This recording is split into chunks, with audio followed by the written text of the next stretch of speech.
চলে গেলেন কিংবদন্তি অভিনেত্রী কবরী। করোনার সাথে ১৩ দিনের লড়াইয়ে হার, চলচ্চিত্র অঙ্গনে শোকের ছায়া।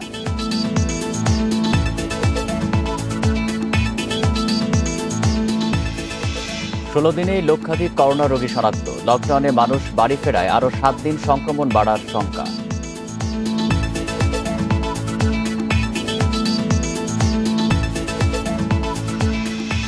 রিয়াদে নামার অনুমতি না থাকায় চালু হয়নি প্রবাসী শ্রমিকদের বিশেষ ফ্লাইট। ভোগান্তিতে ৩ শতাধিক শ্রমিক।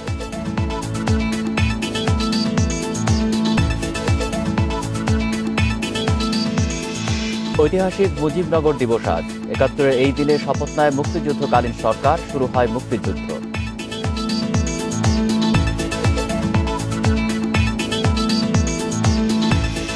পশ্চিমবঙ্গে বিধানসভা নির্বাচনের পঞ্চম ধাপে ৪৫ আসনে ভোট আজ। করোনা স্বাস্থ্যবিধি মেনে চলার কড়া নির্দেশ।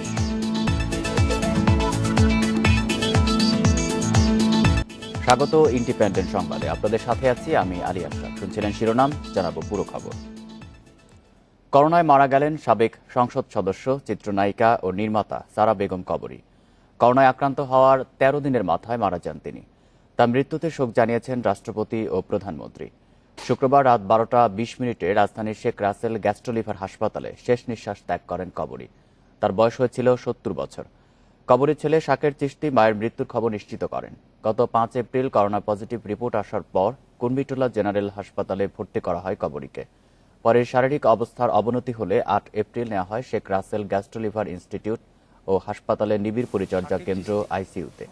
বৃহস্পতিবার বিকাল থেকে লাইফ সাপোর্টে ছিলেন কবরী।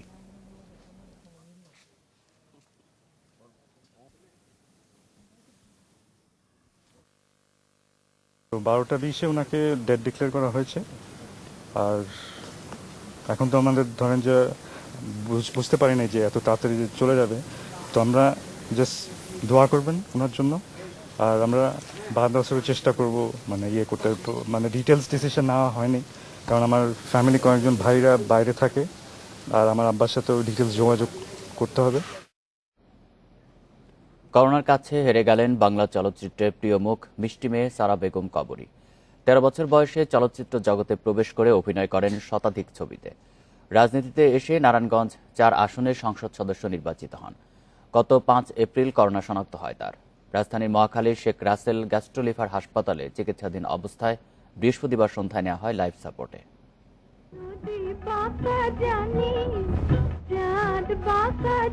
১৯৬৪ সালে সুভাষ দত্তের ছবি সুতরাং দিয়ে শুরু অভিনয় জগতের পথচলা। এরপর আর পেছনে ফিরে তাকাতে হয়নি। তার চাহনি, হাসি আর অভিনয়ে সম্মোহিত ছিল ৬০, ৭০ আর ৮০-র দশকের দর্শকেরা। কবরী হয়ে ওঠেন সবার প্রিয় মুখ। চিরদিন তোমারই চিনি, তুমি যে আমার কবিতা। অভিনয়ের জাদু দেখান হীরামন, ময়নামতি, সুজন সখী, আগন্তুক ও ঋত্বিক ঘটকের তিতাস একটি নদীর নাম ছবিতে। ১৯৭৮ সালে শহীদুল্লাহ কায়সারের উপন্যাস অবলম্বনে আব্দুল্লাহ আল মামুনের সারেং বউ ছবির জন্য লাভ করেন শ্রেষ্ঠ অভিনেত্রীর জাতীয় চলচ্চিত্র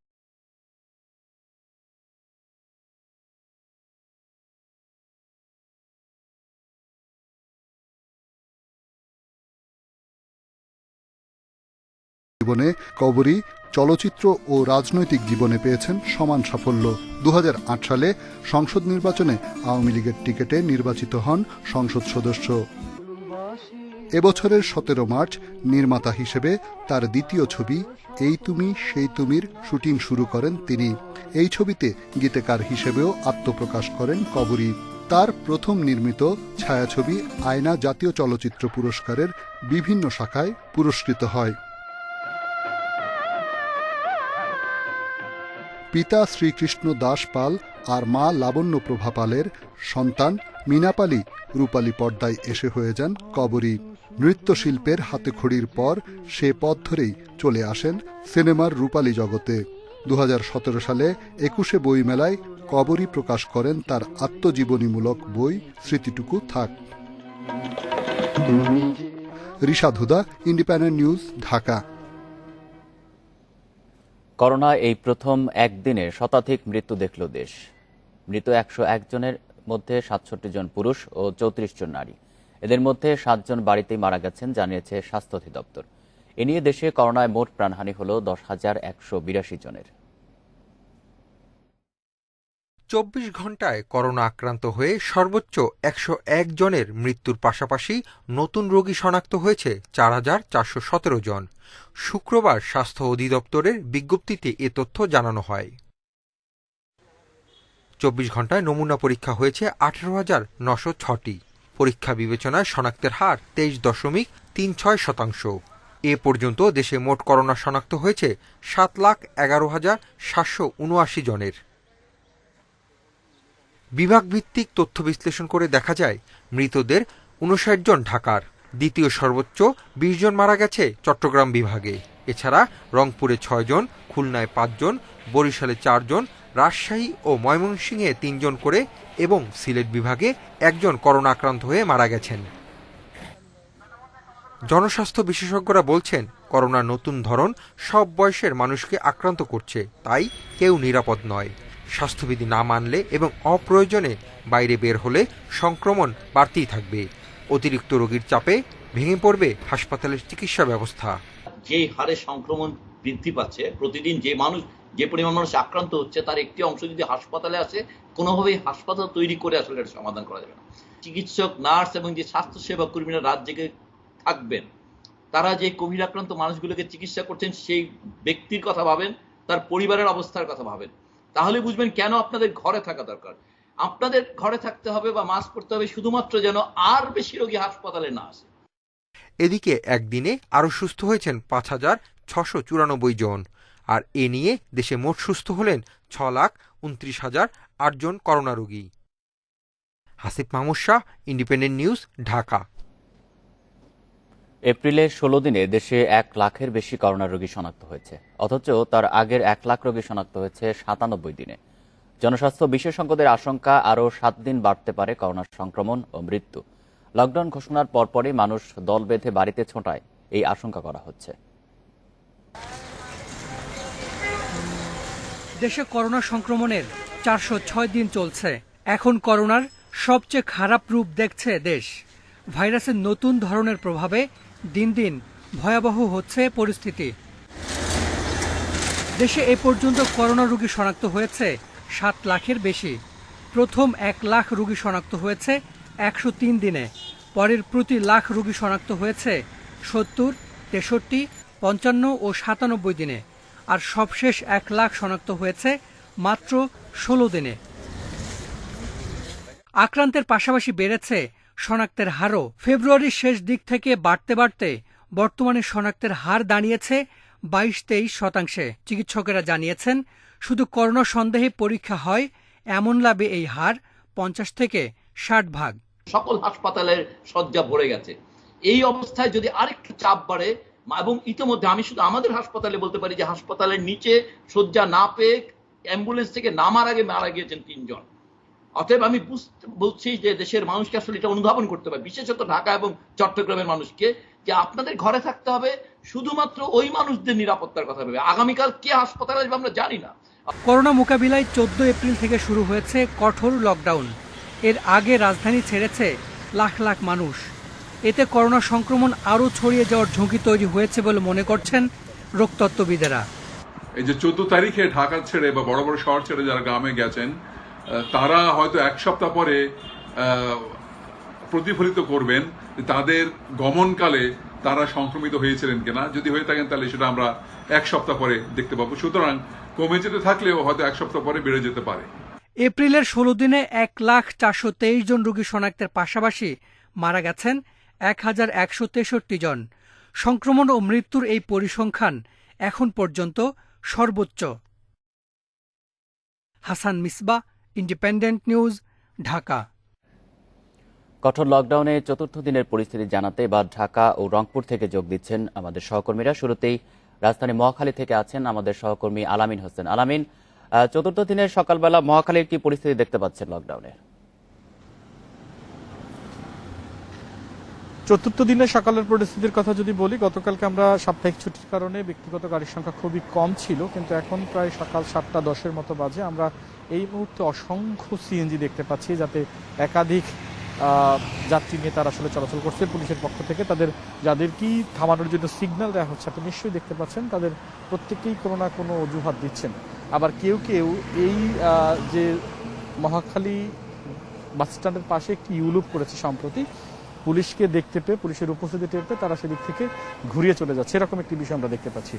আমরা গতকালকের মতো আজকেও দেখেছি বাইকার অর্থাৎ বাইক চালকদের কোনোভাবেই নিয়ন্ত্রণ করা যাচ্ছে না। আপনি জানেন বিআরটিসির পক্ষ থেকে 5 এপ্রিল একটি নির্দেশনা দেওয়া হয়েছিল, তাতে উবার, পাঠাও, রাইড শেয়ারিং যে অ্যাপগুলো রয়েছে সেগুলো বন্ধ থাকলেও খ্যাপে কিন্তু অনেকেই চলাচল করছে। আপনি নিশ্চয়ই দেখতে পাচ্ছেন একটা সিএনজি আসছে, সেই সিএনজিটা আসলে তারা নানান অজুহাত দিচ্ছেন। কেউ বলছেন হাসপাতালে যাচ্ছেন, কেউ বলছেন কাগজপত্র নিয়ে আসছেন। আমরা অনেক কাগজপত্র আসলে পুলিশের পক্ষ থেকে সব কাগজপত্রগুলো যাচাই করাও সম্ভব হয় না, তারা আসলে নানান অজুহাত দিয়ে চলে যাচ্ছেন। কেউ বলছেন কাঁচা বাজার গিয়েছিলেন। তো এই হচ্ছে এখনকার পরিস্থিতি। গতকালকে আমরা যেরকমটা দেখেছিলাম, অর্থাৎ প্রথম দিন বুধবারে যে পরিস্থিতি ছিল, তারপরের দিন বৃহস্পতিবার সেই পরিস্থিতি একদমই হজবরল একটা পরিস্থিতি ছিল। শুক্রবার সাপ্তাহিক ছুটির কারণে কিছুটা লকডাউন পরিস্থিতির উন্নতি হয়েছিল। আজকে যদি কথা বলি তাহলে আমরা অসংখ্য ব্যক্তিগত পরিবহন, ব্যক্তিগত গাড়ি চলছে এই মুহূর্তে। সকাল 7টা বাজে, এখন প্রায় 7টা 10-এর মতো। এর বাইরে সিএনজি দেখছে, আপনি নিশ্চয়ই দেখতে পাচ্ছেন যে বাইকে করে 2 জন করে চলে যাচ্ছে। তো সবাইকে আসলে আইনের আওতায় আনা, জিজ্ঞাসাবাদ করা, কিংবা প্রত্যেকটি গাড়ি আলাদাভাবে জিজ্ঞাসাবাদের আওতায় আনা আসলে পুলিশের পক্ষে সম্ভব না। ব্যক্তিগত সচেতনতা পুলিশের কর্তৃপক্ষ থেকে জোর দিয়েছেন। আলামিন, আপনি থাকবেন আমাদের সাথে। আমরা এবার রংপুরের পরিস্থিতি জানবো। সেখান থেকে আমাদের সাথে যুক্ত আছেন সহকর্মী নজরুল ইসলাম। নজরুল, রংপুরের কি পরিস্থিতি দেখছেন? লকডাউনের যে বিধিনিষেধ সেগুলো সাধারণ মানুষ কতটা মানছেন? মূলত আসলে উত্তরাঞ্চলের কিন্তু বড় যেটি শহর বলা চলে রংপুর, এই রংপুরে কিন্তু বিভিন্ন দিক থেকে কিন্তু লোকজন ছুটে আসে তারা কাজের সন্ধানে। আপনি অথবা আমি যদি একটু দেখাই যাই, নিশ্চয়ই আপনি দেখতে পাচ্ছেন যে এখানে কিন্তু 3 চাকা যে জি বাইক অর্থাৎ অটো রিক্সা, এটি কিন্তু এখানকার মূল বাহক হিসেবে তারা কিন্তু বহন করেন। তবে সকাল থেকে কিন্তু আমরা দেখেছি যে সকাল 6টা থেকে কিন্তু লোক আসা শুরু করেছে শহরে। তারা বিভিন্ন ধরনের তাদের যুক্তিতর্ক দিচ্ছে, কেউ যাবে হাসপাতালে, কেউ বা বাজারে যাবেন, এইভাবে কিন্তু যুক্তিতর্ক দিয়ে পুলিশের হাত থেকে তারা ছাড়া পেয়ে যাচ্ছেন। তারা ঢুকছেন কিন্তু বাজারে কাঁচা বাজার করতে। সব মিলিয়ে কিন্তু আমরা যেটা দেখেছি যে এই গাদাগাদি করে যে লোকগুলো যারা বাজারের দিকে বা বিভিন্ন অজুহাত দিয়ে তাদের নিজের ঝুঁকি নিয়ে তারা যে চলাচল করছে, এ কারণে কিন্তু আমরা দেখেছি যে করোনার যে সংক্রমণ এটি কিন্তু আসলে বৃদ্ধি পেয়েছে, প্রতিদিনই কিন্তু বৃদ্ধি পাচ্ছে। রংপুরে কিন্তু আমরা শুনেছি যে রংপুর বিভাগের 6 জেলাতে 6 জন মারা গিয়েছে, তার মধ্যে রংপুরে একজন মারা গিয়েছেন যিনি এই অর্থাৎ ক্রিয়া প্রতিবাদক ছিলেন। তবে সব মিলিয়ে রংপুরের যে পরিস্থিতি আমরা দেখেছি যে গত 2 দিন আগে যেটা ছিল তার থেকে কিন্তু আজকে সকালেই তার বেশি আসলে দেখা যাচ্ছে যে লোকজন কিন্তু আসলে ছুটে আছে বিভিন্ন উপজেলা থেকে। তারা কাজের সন্তানে, অনেক নিম্ন আয়ের মানুষ যারা রয়েছেন, কারণ উত্তরাঞ্চলে আপনারা নিশ্চয়ই জানেন যে নিম্ন আয়ের মানুষ তারা বেশি কাজের সন্তানে তারা অর্থাৎ শহরমুখী হয়। আসার পর এখান থেকে কিন্তু তারা কাজের সন্তানে বিভিন্ন জায়গায় ছুটে যায়। তবে এই রংপুরে কিন্তু 2টি গার্মেন্টস রয়েছে। এই গার্মেন্টসের কারণে এটি কিন্তু খোলা থাকার কারণে আমরা দেখেছি সকাল থেকে নারী পুরুষ যারা আছেন তারা উভয় কিন্তু ছুটে যায়, বিভিন্ন জায়গায় ছুটে যায়। তবে এই রংপুরে কিন্তু 2টি গার্মেন্টস রয়েছে। এই গার্মেন্টসের কারণে এটি কিন্তু খোলা থাকার কারণে আমরা দেখেছি সকাল থেকে নারী পুরুষ যারা আছেন তারা উভয় কিন্তু ছুটে যায় গার্মেন্টসের দিকে। আরেকটা বিষয় জানিয়ে রেখেছে, রংপুরে যে অর্থাৎ প্রবেশদ্বার রয়েছে সিটি কর্পোরেশনের ভিতরে ঢোকার, এই প্রবেশদ্বারগুলোতে আমরা দেখেছি পুলিশের যে তৎপরতা ব্যাপক রয়েছে। এই তৎপরতার কারণে কিন্তু আমরা দেখেছি যে বিভিন্ন জায়গায় যারা ধন্যবাদ আপনাকে। মহাখালী এবং রংপুর থেকে জানাচ্ছিলেন আমাদের সহকর্মীরা। বিএনপি চেয়ারপারসন খালেদা জিয়ার সিটি স্ক্যান রিপোর্টে ফুসফুসে করোনার সামান্য সংক্রমণ পাওয়া গেছে। এই তথ্য দিয়েছেন তার ব্যক্তিগত চিকিৎসকেরা। তবে তার অবস্থা স্থিতিশীল রয়েছে বলে জানানো হয়েছে। চিকিৎসকেরা আরও জানান, খালেদা জিয়াকে বাসায় সার্বক্ষণিক পর্যবেক্ষণে রাখা হয়েছে। বৃহস্পতিবার রাতে রাজধানীর এফআর কেয়ার হাসপাতালে বিএনপি চেয়ারপারসনের সিটি স্ক্যান করা হয়। শুক্রবার মধ্যরাতে রিপোর্ট হাতে পাওয়া যায়। খালেদা জিয়ার ব্যক্তিগত চিকিৎসক জানান, দেশ বিদেশের বিশেষজ্ঞদের সাথে আলোচনা করে তার চিকিৎসায় আরেকটি ওষুধ যোগ করা হয়েছে।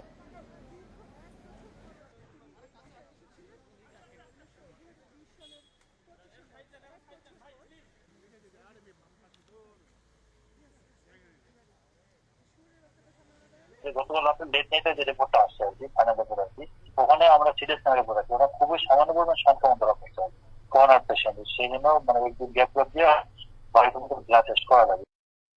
হেফাজতে ইসলামের ঢাকা মহানগরের সহসভাপতি মাওলানা জুবায়ের আহমেদকে গ্রেপ্তার করেছে গোয়েন্দা পুলিশ। শুক্রবার বিকেলে লালবাগের বাসা থেকে তাকে গ্রেপ্তার করা হয়। এ নিয়ে গ্রেপ্তার হলেন হেফাজতের কেন্দ্রীয় 7 নেতা। ডিবি পুলিশ জানিয়েছে, 2013 সালের 5 মে শাপলা চত্বরে তাণ্ডব ও সাম্প্রতিক সহিংসতায় সম্পৃক্ততার মামলায় তাকে গ্রেপ্তার করা হয়েছে। মাওলানা জুবায়েরকে শনিবার আদালতে তোলা হবে। ভারতের প্রধানমন্ত্রী নরেন্দ্র মোদীর বাংলাদেশ সফরকে কেন্দ্র করে রাজধানী সহ দেশের বিভিন্ন জেলায় ভাঙচুর, অগ্নিসংযোগ সহ তাণ্ডব চালায় হেফাজতে ইসলামের নেতাকর্মীরা। এসব ঘটনায় দায়ের হয়েছে প্রায় অর্ধশতাধিক মামলা।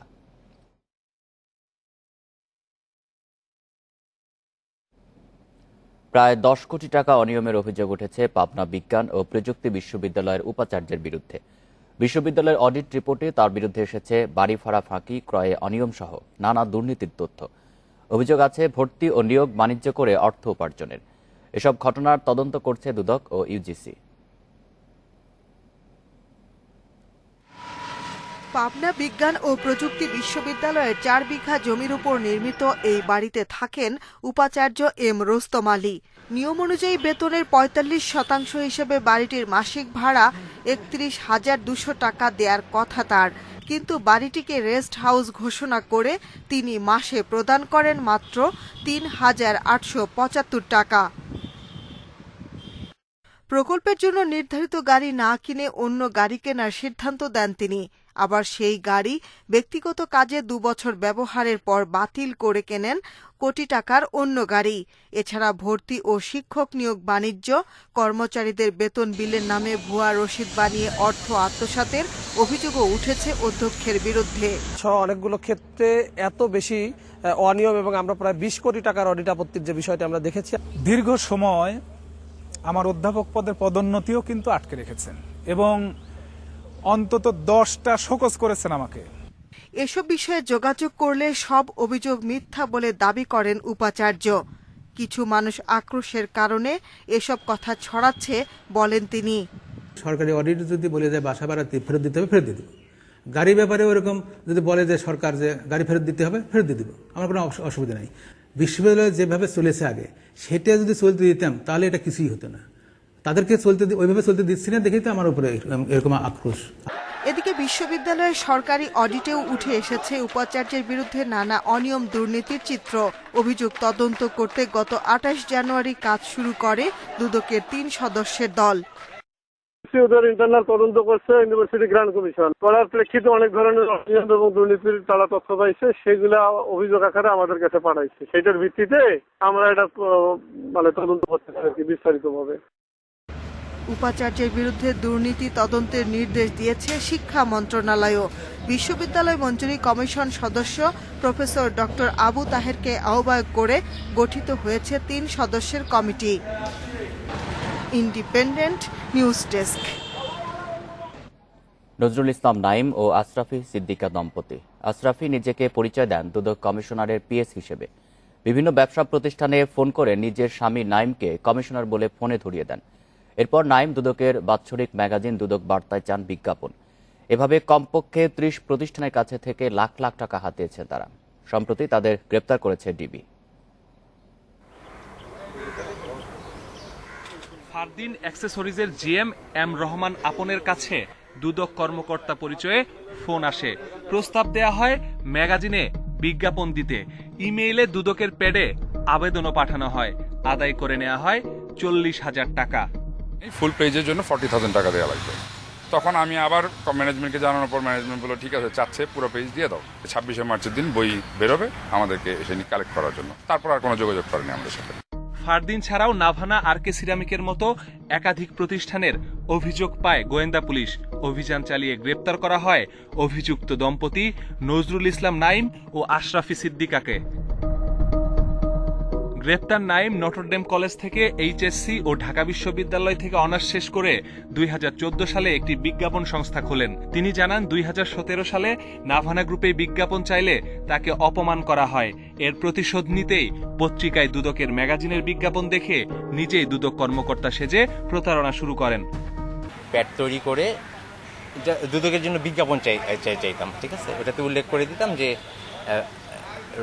রেট এত বা রেট এত, ঠিক আছে, সাধারণত 20, 10, 30, 40 এই ধরনের অ্যামাউন্ট চাও। গোয়েন্দারা বলছেন প্রথমে নিজে করলেও দ্বিতীয় বিয়ের পর স্ত্রী আশরাফিকেও এ কাজে সম্পৃক্ত করেন তিনি। আশরাফি দুদক কমিশনারের পিএস ও নজরুল কমিশনার ও উপপরিচালকের পরিচয় দিয়ে বিভিন্ন প্রতিষ্ঠানে ফোন করতেন। পরে বিজ্ঞাপনের নামে টাকা নিতেন, নিজের বা অন্যের ব্যাংক অ্যাকাউন্টে। দুদকের কর্মকর্তারা ইনভেস্টিগেশন করবেন ব্যক্তিদের ব্যাপারে, সে সমস্ত কথা বলে বিকাশে, নগদে এবং ব্যাংকে বিভিন্ন ভুয়া অ্যাকাউন্ট তারা তৈরি করেছে, সেই অ্যাকাউন্টে টাকাগুলো হাতিয়ে নিতে। এখন পর্যন্ত কমপক্ষে 30টি প্রতিষ্ঠানকে প্রতারিত করেছে এই চক্র। 2017 সালে সহযোগী সহ নজরুলকে গ্রেপ্তার করে দুদক। 2020 সালে নজরুল পালিয়ে গেলেও তার এক সহযোগী একই অভিযোগে গ্রেপ্তার হয়। Masudur Rahman, independent news, Dhaka. Saudi আরবের রিয়াদে অবতরণের অনুমতি না পাওয়ায় বাতিল হয়েছে প্রবাসী শ্রমিকদের জন্য বাংলাদেশ বিমানের প্রথম বিশেষ ফ্লাইট। শুক্রবার রাতে বিমানবন্দরে পৌঁছার পর ফ্লাইট বাতিলের খবর জানতে পারেন শ্রমিকেরা। দুর্ভোগে পড়েন 3 শতাধিক প্রবাসী। ফ্লাইট চালু না হওয়ায় নিজেদের ভবিষ্যৎ নিয়ে শঙ্কায় তারা। বৃহস্পতিবার এক অনলাইন সভায় লকডাউনে আটকে পড়া প্রবাসী কর্মীদের জন্য 5টি দেশে যেতে বিশেষ ফ্লাইট চালু করার ঘোষণা দেয় বেসামরিক বিমান চলাচল কর্তৃপক্ষ। শনিবার সকাল 6:30টায় সৌদি আরবে প্রথম ফ্লাইট যাওয়ার কথা বাংলাদেশ বিমানের। যাত্রা শুরুর 6 ঘন্টা আগে করোনা নেগেটিভ সনদ নিয়ে হাজির হতে নির্দেশনা দেয় বিমান বাংলাদেশ এয়ারলাইন্স। সে অনুযায়ী 314 জন যাত্রী শুক্রবার রাতে হাজির হন শাহজালাল আন্তর্জাতিক বিমানবন্দরে। এরপরই তাদের জানানো হয় রিয়াদে অবতরণের অনুমোদন পাওয়া যায়নি, তাই যাচ্ছে না উড়োজাহাজ। বিমানের প্রতিনিধি জানান, রাত 10টার দিকে তারা এ বিষয়ে তথ্য পাওয়ায় যাত্রীদের জানানো সম্ভব হয়নি। রিয়াদের স্লটের জন্য আমরা ফ্লাইটটি দিতে পারতেছি না, এর জন্য আমরা আন্তরিকভাবে দুঃখ প্রকাশ করছি। প্লিজ। ফ্লাইট বাতিলের আকস্মিক ঘটনায় ভোগান্তিতে পড়েন যাত্রীরা। কাজে ফিরে যেতে না পারায় নিজেদের ভবিষ্যৎ নিয়ে অসহায়ত্ব জানান তারা। 6টার বদলে 8টা হোক, 10টা হোক, বিকেল 1টা হোক, 1:30টা হোক, নির্দিষ্ট একটা টাইম দেন, কিন্তু ওরা নিজেদের টাইম দিচ্ছে না। যেমন আমার ছুটির মেয়াদ আছে আর 3 দিন, অনেকের ছুটির মেয়াদ কালকেই শেষ। যাদের ছুটির মেয়াদ, ভিসার মেয়াদ শেষ, তারা কিন্তু আর যাইতে পারবে না। তাহলে তাদের অবস্থাটা কি? অনুমোদন যদি না পাইতেন তাহলে আমাদেরকে টিকিট কেন দিলেন? কি করবো বলেন, আমাদেরকে মাইরা ফেলাক। হঠাৎ ফ্লাইট বাতিলের ঘটনায় রাত 3টা পর্যন্ত বিক্ষোভ করেন প্রবাসীরা। পরে বাধ্য হয়ে অনেকে নিজেদের বাড়িতে, বাকিরা বিমানের নির্ধারিত হোটেলে চলে যান। Shariful Islam, independent news, Dhaka. ঐতিহাসিক মুজিবনগর দিবস আজ। 1971 সালের এই দিনে বেহেরপুরের বৈদ্যনাথ তলার আম্রকাননে শপথ নেয় মুক্তিযুদ্ধকালীন মুজিবনগর সরকার। এরপরই পাকিস্তানি হানাদার বাহিনীর বিরুদ্ধে প্রতিরোধ যুদ্ধ প্রবল রূপ নেয়। মুজিবনগর সরকারের সফল নেতৃত্বে 9 মাসের যুদ্ধ শেষে 1971 সালের 16 ডিসেম্বর স্বাধীন হয় বাংলাদেশ। সুস্থ শরীরে শপথ করিতেছি যে 1971-এর 17 এপ্রিল, সেদিন ছিল শনিবার। মেহেরপুরের বৈদ্যনাথ তলার আমবাগানে চৌকি পেতে তৈরি করা হয় মঞ্চ। সেই চৌকির ওপর দাঁড়িয়ে শপথ নেয় ঐতিহাসিক মুজিবনগর সরকার। শপথ অনুষ্ঠানের কথা জানতে পারলে বিমান হামলা চালাতো পাকিস্তানি হানাদার বাহিনী। সেই ঝুঁকি নিয়েই বেলা 11টায় শুরু হয় শপথ অনুষ্ঠান। উপস্থিত ছিলেন বিভিন্ন দেশের প্রায় 50 জন সাংবাদিক। 45 মিনিটের অনুষ্ঠানে সমবেত কণ্ঠে গাওয়া হয় জাতীয় সঙ্গীত। মানচিত্র খচিত স্বাধীন বাংলার পতাকা তোলেন অস্থায়ী রাষ্ট্রপতি সৈয়দ নজরুল ইসলাম। স্বাধীনতার ঘোষণাপত্র পাঠ করেন আওয়ামী লীগের সংসদীয় দলের চিফ হুইপ অধ্যাপক ইউসুফ আলী। 12টি মন্ত্রণালয় নিয়ে গঠিত সরকারে বঙ্গবন্ধু শেখ মুজিবুর রহমানকে রাষ্ট্রপতি, সৈয়দ নজরুল ইসলামকে উপরাষ্ট্রপতি, তাজউদ্দিন আহমেদকে প্রধানমন্ত্রী, খন্দকার মোশতাক আহমেদকে পররাষ্ট্রমন্ত্রী, ক্যাপ্টেন এম মনসুর আলীকে অর্থমন্ত্রী ও এইচ.এম. কামরুজ্জামানকে স্বরাষ্ট্রমন্ত্রীর দায়িত্ব দেয়া হয়। জেনারেল আতাউল গনি ওসমানীকে করা হয় মুক্তিবাহিনীর প্রধান কমান্ডার। 1971-এর 17 এপ্রিল মুজিবনগরের আম্রকাননে আমাদের যে স্বাধীনতার লাল সূর্য অস্তমিত হয়েছিল, আমরা আবার সেই স্বাধীনতার লাল সূর্য আমরা উড্ডয়ন করেছিলাম। আমার জীবনের শ্রেষ্ঠ দিন। আমি নিজেও সশরীরে এই মুজিবনগরের আম্রকাননে উপস্থিত ছিলাম। শপথ অনুষ্ঠানে ভাষণ দেন উপরাষ্ট্রপতি সৈয়দ নজরুল ইসলাম ও প্রধানমন্ত্রী তাজউদ্দিন আহমেদ। বিশ্ববাসীর কাছে আবেদন জানান নতুন রাষ্ট্রের কূটনৈতিক স্বীকৃতি দান ও সামরিক সাহায্যের। বাংলাদেশ সরকারের মুজিবনগর সরকারের এই প্রকাশ্যে শপথ গ্রহণ আন্তর্জাতিক অঙ্গনে মুক্তিযুদ্ধকে নতুনভাবে পরিচিতি দেয়। এই শপথের মধ্য দিয়ে বাংলাদেশ নামে একটি দেশের আনুষ্ঠানিক আত্মপ্রকাশ হয়। মুক্তিযুদ্ধের সমন্বয়ক এবং আন্তর্জাতিক সম্প্রদায়ের সমর্থন আদায়ে এই সরকারের ভূমিকা ছিল অপরিসীম। মুজিবনগর সরকারের নেতৃত্বেই মুক্তিযুদ্ধে বিজয় ছিনিয়ে নেয় বাংলাদেশ। স্বাধীন হয় 1971 সালের 16 ডিসেম্বর। মাহমুদুর নবী, ইন্ডিপেন্ডেন্ট নিউজ। করোনার সংক্রমণের কারণে এবার সীমিত পরিসরে পালিত হচ্ছে ঐতিহাসিক মুজিবনগর দিবস। সকালে জাতীয় পতাকা উত্তোলনের মাধ্যমে শুরু হয় দিবস পালনের আনুষ্ঠানিকতা। মেহেরপুরে মুজিবনগর মুক্তিযুদ্ধ স্মৃতিকেন্দ্রে সূর্যোদয়ের সাথে সাথে জাতীয় পতাকা উত্তোলন করেন জেলা প্রশাসক মনসুর আলম খান। এ সময় 1971 সালে নিহতদের স্মরণে 1 মিনিট নীরবতা পালন করা হয়। সকাল 11টার দিকে মুজিবনগর স্মৃতিসৌধে পুষ্পস্তবক অর্পণ করা হবে। আওয়ামী লীগের কেন্দ্রীয় নেতাদের প্রতিনিধি দল এবং অন্যান্য সংগঠনের পক্ষ থেকে সেখানে শ্রদ্ধা জানানোর কথা রয়েছে।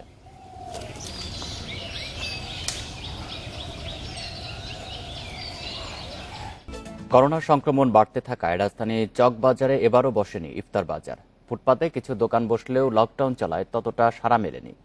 তারপরও ইফতার কিনতে এসে অনেককেই ভোগান্তিতে পড়তে হয়েছে। পুরান ঢাকার ইফতার অনেকটাই ঐতিহ্যের সাথে মিশে গেছে, কিন্তু করোনা মহামারীর কারণে গত বছরও এবার তাতে ভাটা পড়েছে। কেউ যাতে নিষেধাজ্ঞা অমান্য না করে সেজন্য তৎপর পুলিশও। চকবাজারে এবার কোনো হাকডাক নেই বড় বাপের পোলায় খায়, টিক্কা, রোস্ট, আস্ত মোরগের পসরা। বড় বাপের পোলাও, তারপর আপনার অনেক রকম আইটেম চকবাজার পুরান ঢাকার মধ্যে পাওয়া যেত, কিন্তু এইবারের মধ্যে আমরা লকডাউনের কারণে বাহির রকম ইফতার পাইতেছি না। 2 বছর আগে হাজার হাজার মানুষ ইফতারি কিনতে আসতো আর হাজার হাজার আইটেম ইফতারি থাকতো, কিন্তু এই বছর ইফতারি বলতে নাই। মিষ্টির দোকান, কিছু মিষ্টির দোকান আছে, এগুলা ফুডে যে সমস্ত দোকান বসছে এগুলো এখন আর বসে না আর কি। তারপরও কেউ এসেছেন ইফতার সামগ্রী কিনতে, ফিরছেন যা পাচ্ছেন তাই নিয়ে। এসেছি তো অনেক কিছু কেনার জন্য, বাট এসে দেখলাম আগের মতো কিছুই নেই। সো যাই আছে এখান থেকে যা পারছি নিয়ে যাচ্ছি এই আর কি। লকডাউন দিলে পুরোভাবে যোগ, না হলে লকডাউন বন্ধ করে যোগ। এই সময়ের মধ্যে ইফতার কিনতে এসে যে কিছু কিনলাম আপনি কিছু কিনতে পারতাছি না, পুলিশের অভিযান সব বন্ধ করে দিচ্ছে, তাহলে এর মানে কি? কয়েকটি দোকানে ভিড় দেখা গেলেও ব্যবসায়ীদের দাবি করোনায় বিক্রি কমেছে 80%। চিকেন স্টিক হবে, চিকেন নাগেট হবে, চিকেন উইংস, চিকেন সমুচা, কিমা পরোটা, টানা পরোটা, শাহী টুকরা হয়, লাবাং হয়, বোরহানি হয়, দই বড়া ইত্যাদি, এগুলো আর কি এইসব জাতীয় যত ইফতারের আইটেম। প্রতিবার যেরকম আমাদের সেল হয় তার 4 ভাগের 1 ভাগ সেল এবার আছে আমাদের এখানে। এখন আমার বাবা করছে, আমার দাদা করছে, এখন আমি করি। এখন এই জিনিসটা মনে করেন এই লকডাউনের জন্য 2টা বছরের জন্য মনে করেন আমরা দোকানদারের অবস্থা অনেকই খারাপ। স্বাস্থ্যবিধি মেনে বেচা কিনার নির্দেশনা দেওয়া হলেও পুরান ঢাকার অধিকাংশ দোকানে তা মানা হচ্ছে না। Nahid Kamal, independent news, Dhaka. একদিকে করোনা আতঙ্ক, অন্যদিকে কঠোর বিধিনিষেধ, সব মিলিয়ে কঠিন সময় পার করছেন রেস্তোরাঁ ব্যবসায়ীরা। লকডাউনে কয়েক ঘন্টা বিক্রির সুযোগ পাওয়া গেলেও ক্রেতা কম, তাই ক্ষতি পুষিয়ে নিতে প্রণোদনার দাবি উদ্যোক্তাদের। রাজধানীর খিলগাঁওয়ের তালতলা এলাকা, এখানকার রেস্তোরাঁগুলো ক্রেতা বিক্রেতায় মুখরিত থাকলেও এখন নীরব। কঠোর সরকারি বিধিনিষেধ শুরু হওয়ায় বন্ধ বেশিরভাগ ক্যাফে। এবারে লকডাউনে কয়েক ঘন্টা রেস্তোরাঁ খোলার সুযোগ মিললেও ক্রেতাদের বসানো যাবে না, খাবার কিনে বাসায় নিয়ে যেতে হবে। কিন্তু ক্রেতার সংখ্যা অনেক কম হওয়ায় পুঁজি ওঠানো নিয়ে শঙ্কায় তারা। দীর্ঘ সময় ব্যবসা না থাকায় কেউ মালিকানা হস্তান্তর করেছেন, আবার বন্ধ হয়ে যাওয়ার তালিকায় রয়েছে অনেক হোটেল ক্যাফে। মানুষের এখন অর্থনৈতিক অবস্থা খুবই খারাপের দিকে এবং কর্মচারীরা আর কেউ ঘরে ফিরে যেতে চাচ্ছে না, তাদের যাওয়ার মতন আর জায়গা নেই। তারা বারবারই বলছে যে যদি মরতে হয় তাহলে এখানেই কর্ম করে মরবে। গত বছর লকডাউনের কারণে আমাদের প্রায় 30%-এর বেশি হোটেল মালিকরা দেউলিয়া হয়ে গেছে। তো এখন পর্যন্ত এই লকডাউনে আমাদের 80%-এর মতো রেস্তোরাঁ ইতিমধ্যে বন্ধ।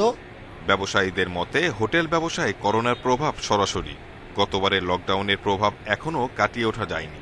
মেলেনি সরকারি আর্থিক প্রণোদনা। শ্রমিকদের বেতন, বিদ্যুৎ বিল, দোকান ভাড়া মিলিয়ে ঋণগ্রস্ত হয়ে পেশা ছেড়েছেন অনেকে। একটি মূল দাবি যে পৃথিবীর সব দেশেই যারা রেস্টুরেন্ট ব্যবসার সাথে জড়িত আছে, খাদ্য ব্যবসার সাথে জড়িত আছে, সরকার কর্তৃক তাদের প্রণোদনা, তাদের অনুদান দেওয়া হয়ে থাকে। বাংলাদেশে প্রকৃতপক্ষে আমরা রেস্তোরাঁ ব্যবসার সাথে জড়িত যারা আছে আমরা কেউ পাইনি। তো এইবার যেন আমরা এই প্রণোদনা বা রানিং ক্যাপিটাল যেন আমরা পাই, এটা আপনাদের মাধ্যমে জোর দাবি জানাচ্ছি। রেস্তোরাঁ মালিক সমিতির তথ্য মতে ঢাকা মহানগরের রেস্তোরাঁ প্রায় 8000। এসব রেস্তোরাঁয় সব মিলিয়ে কাজ করেন প্রায় 2.5 লাখ শ্রমিক। যাদের বেশিরভাগই বেকার হওয়ার ঝুঁকিতে। Shahid Ahmed, independent news, Dhaka. ভারতের পশ্চিমবঙ্গে বিধানসভা নির্বাচনের পঞ্চম ধাপে ৪৫ আসনে ভোটগ্রহণ চলছে। কিছুক্ষণ আগে শুরু হওয়া ভোটগ্রহণ চলবে বিকেল পর্যন্ত। করোনা সংক্রমণ বাড়তে থাকায় স্বাস্থ্যবিধি নিয়ে এবার তৎপর নির্বাচন কমিশন। ভোটাররা যাতে অন্তত 2 ফুট দূরত্ব রেখে লাইনে দাঁড়ান তা নিশ্চিত করার নির্দেশ দেওয়া হয়েছে নির্বাচনী কর্মকর্তাদের। একই সঙ্গে স্যানিটাইজেশন, মাস্ক পরা বাধ্যতামূলক করা হয়েছে। মাস্ক ছাড়া কেউ যেন বুথে ঢুকতে না পারে সেদিকে নজর রাখার নির্দেশনাও দেওয়া হয়েছে। পঞ্চম দফায় ভোট দিচ্ছেন পশ্চিমবঙ্গের 1,13,00,000 ভোটার। ভাগ্য নির্ধারণ হচ্ছে 342 প্রার্থীর। ভারতে আবারও আক্রান্তের রেকর্ড হয়েছে। একদিনে 2,33,000 রোগী শনাক্ত হয়েছে দেশটিতে, মারা গেছে 1300-র বেশি। বিশ্বে একদিনে মৃত্যু হয়েছে 12,500 জনের। নতুন শনাক্ত 8,24,000। 24 ঘন্টায় সবচেয়ে বেশি 3,000 জনের মৃত্যু হয়েছে ব্রাজিলে। সংক্রমণ না কমলেও সাও পাওলোর দোকানপাট ও রেস্তোরাঁ খুলে দেওয়ার সিদ্ধান্ত নিয়েছে কর্তৃপক্ষ। যুক্তরাষ্ট্রে একদিনে মারা গেছে 860 জন। বিস্তার বাড়ায় কলম্বিয়ার 5 শহরে ফের লকডাউন জারি করেছে সরকার। তবে পরিস্থিতির উন্নতি হওয়ায় 26শে এপ্রিল থেকে ধীরে ধীরে বিধিনিষেধ শিথিলের সিদ্ধান্ত নিয়েছে ইতালি। অ্যাস্ট্রাজেনেকার ভ্যাকসিন নিয়েছেন German chancellor Angela Merkel. Corona প্রধানত বাতাসের মাধ্যমে ছড়ায়, এমন দৃঢ় প্রমাণ মিলেছে। ব্রিটেন, যুক্তরাষ্ট্র ও কানাডার বিশেষজ্ঞদের বরাতে সম্প্রতি একটি প্রতিবেদন প্রকাশ করেছে যুক্তরাজ্যের চিকিৎসা বিষয়ক ম্যাগাজিন দ্য ল্যান্সেট। অন্যদিকে বড় বড় ড্রপলেটের মাধ্যমে সংক্রমণ ছড়ানোর যথেষ্ট প্রমাণ পায়নি তারা। বাতাসের মাধ্যমে করোনা ছড়ায় কিনা তা নিয়ে শুরু থেকেই নানা ধরনের তথ্য দিয়ে আসছিল বিশেষজ্ঞরা। এবার বাতাসের মাধ্যমে করোনা ছড়ায় এমন দৃঢ় প্রমাণ পাওয়ার দাবি করেছেন যুক্তরাষ্ট্র, যুক্তরাজ্য ও কানাডার 6 জন বিশেষজ্ঞ। বিশেষজ্ঞদের মধ্যে একজন হোসে লুইস ডিমেনেজ বলেন, বাতাসের মাধ্যমে করোনার বিস্তারের তথ্য প্রমাণ পাওয়া গেছে। তিনি cooperative institute for research in environmental sciences এবং ইউনিভার্সিটি অফ কলোরাডো বোল্ডারের রসায়নবিদ। তার দাবি, সংক্রমণ নিয়ে বিজ্ঞানসম্মত তথ্য প্রচার জরুরি, যাতে বাতাসের সংক্রমণ কমিয়ে আনা যায়। বাতাসে করোনা ছড়ায় তার পক্ষে 10টি যুক্তি উপস্থাপন করা হয়েছে প্রতিবেদনে। সুপার স্প্রেডার ইভেন্টের মধ্যে একটি স্কাগিট চোয়ের প্রাদুর্ভাব। এতে 1 জন থেকে 53 জন আক্রান্ত হয়। প্রতিবেদনে আরও বলা হয়, করোনা সংক্রমণ আবদ্ধ ঘরে বেশি ছড়ায়। বিশেষজ্ঞরা বলছেন, বাতাস চলাচলের পথ খোলা রেখে সংক্রমণ অনেকাংশে কমিয়ে আনা যায়। গবেষণায় দেখা গেছে, উপসর্গ নেই ব্যক্তি থেকে ভাইরাস ছড়িয়ে পড়তে পারে, আর এমনভাবে আক্রান্ত হওয়ার শতকরা হার মোট সংক্রমণের 40%। সায়রা খান, ইন্ডিপেন্ডেন্ট নিউজ। মিয়ানমারের সেনাবাহিনীর বিরুদ্ধে জাতীয় ঐক্য সরকার গঠনের ঘোষণা করেছেন আত্মগোপনে থাকা সংসদ সদস্যরা। শুক্রবার 10 মিনিটের ভিডিও বার্তায় গণতন্ত্রপন্থী আন্দোলনের নেতা মিনকো নাইং নতুন সরকার গঠনের ঘোষণা দেন। তিনি জানান, সেনাবাহিনীকে ক্ষমতাচ্যুত করে মিয়ানমারে গণতন্ত্র পুনঃপ্রতিষ্ঠা করে তাদের লক্ষ্য। ন্যাশনাল ইউনিটি গভর্নমেন্ট নামে এই সরকারের নেতৃত্বে আছেন সুচি, আর এর প্রেসিডেন্ট করা হয়েছে উইন মিন্টকে। তারা দুজনই এখন সেনাবাহিনীর হাতে বন্দী। জাতীয় ঐক্য সরকারে যুক্ত আছেন ক্ষুদ্র জাতিগোষ্ঠীর নেতারাও। এদিকে শুক্রবার নীরব ধর্মঘট পালন করেন সেনা বিরোধীরা।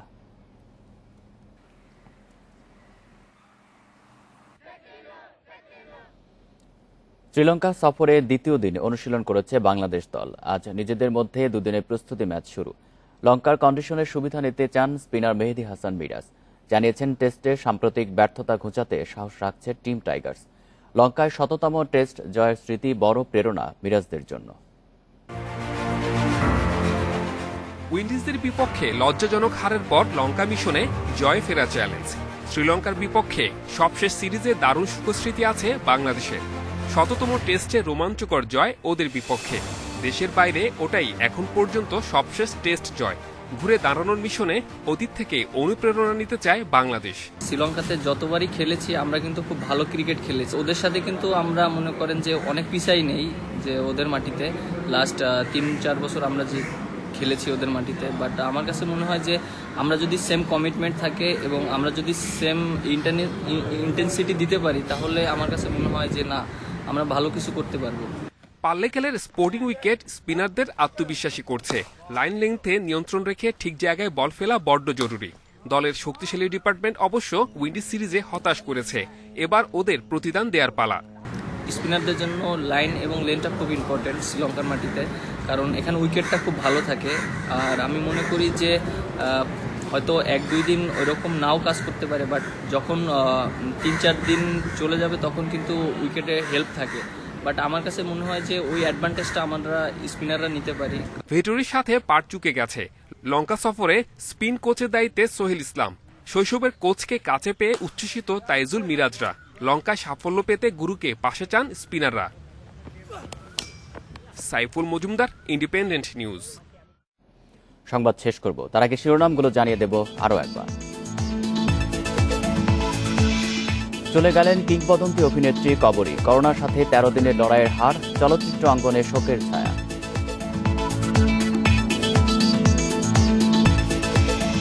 16 দিনেই লক্ষাধিক করোনা রোগী শনাক্ত। লকডাউনে মানুষ বাড়ি ফেরায় আরও 7 দিন সংক্রমণ বাড়ার শঙ্কা।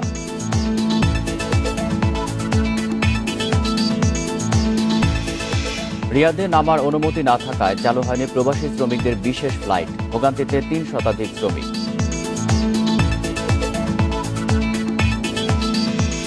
ঐতিহাসিক মুজিবনগর দিবস আজ। 71 এই দিনে শপথ নেয় মুক্তিযুদ্ধকালীন সরকার, শুরু হয় মুক্তিযুদ্ধ।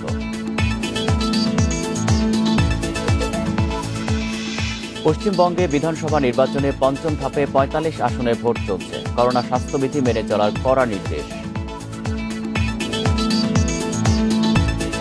এ ছিল এখনকার সংবাদে। ইন্ডিপেন্ডেন্ট টেলিভিশনের সব খবরের আরো বিস্তারিত জানতে চোখ রাখুন ফেসবুক, ইউটিউব এবং টুইটারে। ধন্যবাদ সবাইকে।